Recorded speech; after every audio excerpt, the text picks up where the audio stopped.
In this video, I'm going to be showing you how to do a maintenance or a cleaning of a saltwater cell, otherwise known as a salt generator, saltwater generator, chlorine generator on your pool. So let's get started. Now, I did recently discover a trick that will help prevent having to do that service as often. So you want to stay tuned to the end of the video because I will be giving you that trick at the end of the video.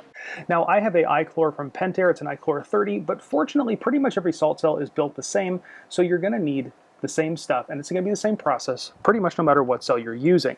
Now, what I'm going to be using to start with is I'm going to be using a large bucket, a container to mix our solution in, something to measure with. You could do the same thing for both, doesn't really matter. And the last thing you're going to need is a kit. This is basically just a union fitting that's got a cap on it. And I guess I said that was the last thing, but it's not really the last thing you need. You're going to need some gloves and finally some acid. The very first thing we're going to do is come in here and shut down power to our pool. So that shuts off my pump and it shuts off my saltwater cell, so we're good to start working. Next thing we're going to do is we're going to come up here and open up our air bleed. This is going to let air into the system, and therefore it's going to drain the system, so we're not going to dump a bunch of water on our way through this. Now, while we're waiting to drain all the way down, we're going to make our solution. Our solution is going to be a 1 to 5 solution of muriatic acid. So I've got 5 parts water here, and we are going to add 1 part acid. And for this, I'm going to be adding 8 ounces of acid. That's going to give me my 1 to 5 solution. When you're doing this, you always want to make sure that you add acid to water, not water to acid, to prevent splash. So now with our cleaning solution done, we're going to snip these zip ties. I have these zip ties in here just to keep the wires tucked up out of the way. We're going to have to get the wires off here. Yours might be a little bit different. And now we can attack these union fittings. Now these union fittings should only be hand tight, so you should be able to just come in here and loosen them up. You may, as you loosen these up, you may get a little bit of water coming out. That is totally normal.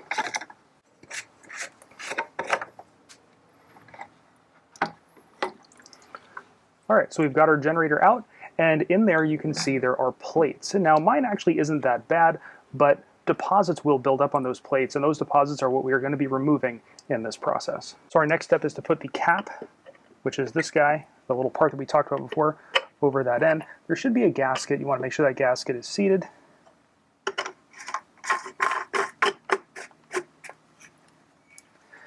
And we're set.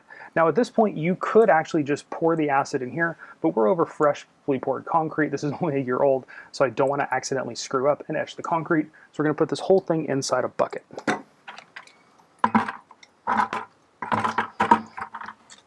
So now we put on our fancy gloves here. Now these gloves, I guess you could argue they are optional, and I guess they are, but safety first. We're now going to pour the acid solution very carefully inside our cell. You can see I really didn't have much going on here, but it is starting to bubble. And you're going to let that run until the bubbles stop coming up. The bubbling is normal. Okay, so the bubbling in here has stopped, which means the reaction is done.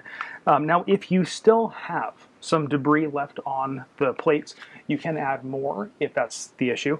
But what I'm going to do is I'm going to take this thing, I'm going to dump the acid out into the bucket very carefully, because like I said, I don't want to get this on the cement. If you do happen to get it on the cement, just have water nearby so you can rinse that sucker off. Now, you should be good to go, but there is a chance you have a little bit on the outside. So I do have a little bit of water here. I'm just going to very lightly give it a little bit of a rinse off. Then I can fill the cell up with water just to rinse and dilute. And we're pretty well done with the cleaning. Now we just got to take this back fitting off and reinstall. Now this, I'm just going to dump that in my fresh water along with that seal and then replace. One thing to be conscious of when you're replacing this thing is the directional arrow. It will tell you which direction the water flow goes. Make sure you put it in going the right way. And the great thing about union fittings, what you do is you basically get them hand tight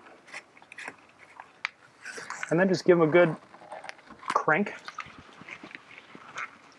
And that's all the tightening you need. Now, before we turn the power back on, come back up here Make sure we've closed our bleed and we can turn the power back on. It'll take it a second for everything to reset. Mine automatically starts up and primes. You might have to prime your pump yourself. So the only thing you got to do now is dispose of your cleaning solution. Your cleaning solution is the same acid you always put in your pool to get that pH down because of your saltwater generator. So we're just going to add it right back into the mix and we're done.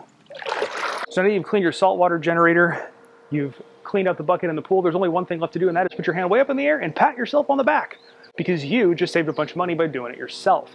Now, I did mention that there is a little trick that will help prevent you from having to do the service as often, and that is this. When your pool shuts down, the generator's running, all of a sudden the flow stops, and now you have chlorinated water that's been running through that saltwater cell sitting in that cell. That water sitting in that cell cooling off really contributes to the problem of all the crud building up on those cells. What you want to do is run water through it with the cell not running. How do you do that? Now, some of them are programmable, some of them are not. Mine is not a programmable cell, so I can't program it to shut itself down and run through, but what I can do is play around with the pump. So if you have a pump that's programmable, what you do is figure out what the flow rate is that cuts off salt generation. What you do is just keep playing around with your phone or with the pump, dial it back until your saltwater cell starts blinking that little light that says not enough flow. Then when you make your program, make the last 5 minutes of your pump cycle run at that speed. That way your generator shuts down, the water going through it cools off, it helps flush everything through the system, and it'll help prevent all that scale from building up over time. So there you go, little tip to help save you some work. Now, if this video helped you out, please give me a great big thumbs up. Go down below, leave me a comment. Let me know what other kind of stuff that you'd like to see on the channel. I will have a bunch of videos coming out on this pool, myths of saltwater pools, the process of building a pool, because we just put this one in. So if you want to see those, hit that subscribe button because they'll be coming out real soon. And of course, thanks for watching.